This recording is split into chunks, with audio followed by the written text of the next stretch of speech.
구원과 돈. 히브리서 13장 5절 6절. 돈을 사랑하지 말고 있는 바를 족한 줄로 알라. 그가 친히 말씀하시기를 내가 결코 너희를 버리지 아니하고 너희를 떠나지 아니하리라 하셨느니라. 그러므로 우리가 담대히 말하되 주는 나를 돕는 이시니 내가 무서워하지 아니하겠노라. 사람이 내게 어찌하리요 하노라. 돈을 사랑하지 말고 있는 바를 족한 줄로 알라. 다음에 이어지는 말이 그가 친히 말씀하시기를 내가 결코 너희를 버리지 아니하고 너희를 떠나지 아니하리라 하셨느니라입니다. 돈을 사랑하지 말고 있는 바를 족한 줄로 알아야 하는 이유가 무엇인가 하면 하나님께서 우리를 버리거나 떠나지 않을 것이기 때문입니다. 결국 돈을 사랑하는 사람은 하나님께서 자기와 함께 하신다는 사실을 인정하지 않는 사람이라는 뜻이 됩니다. 눈에 보이지 않는 하나님보다 눈에 보이는 돈이 더 좋다는 사람일 수도 있습니다. 이 얘기를 하나님을 기준으로 바꿔볼까요? 하나님은 돈을 사랑하지 않는 사람과 함께 하십니다. 돈을 사랑하는 사람과는 함께하지 않으십니다. 돈을 사랑하는 마음을 품은 채로는 아무리 하나님께 함께 해달라고 해도 소용없다는 뜻입니다. 그럴 수밖에 없습니다. 설마 하나님이 아무하고나 함께 하시겠습니까? 그나저나 하나님께서 이 말씀을 언제 하셨을까요? 모세가 죽은 다음에 하나님께서 여호수아한테 백성을 이끌고 요단을 건너 가나안 땅으로 들어가라고 하십니다.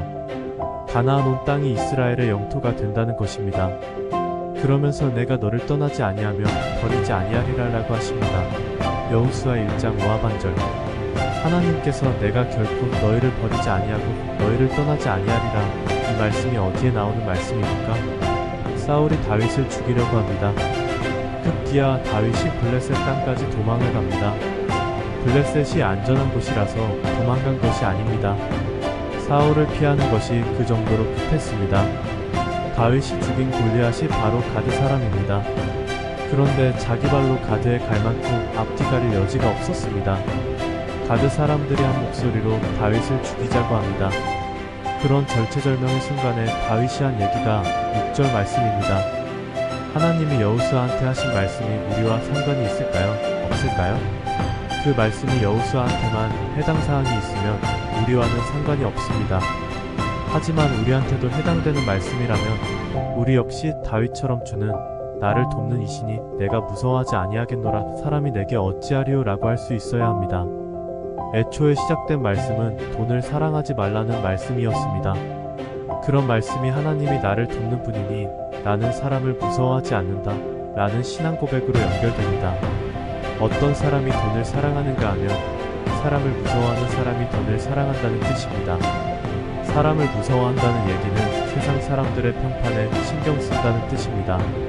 사람들로부터 인정받지 못하는 것을 무서워합니다. 우리가 정작 신경 써야 할 것은 하나님 눈치인데 오히려 사람들 눈치를 봅니다. 그러면 돈이 최고합니다. 돈이 곧 힘이고 진리입니다. 그것을 확보하는 것이 가장 중요합니다. 이때 돈을 꼭 돈으로 한정할 이유는 없습니다. 이 세상이 인정하는 가치로 확대해서 생각할 수도 있습니다.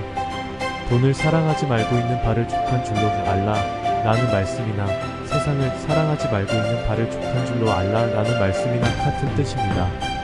본문은 세상 욕심의 대표로 돈을 얘기하는 것입니다.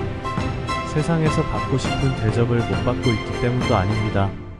믿은 연수만큼 신앙이 자라지 않고 있기 때문입니다.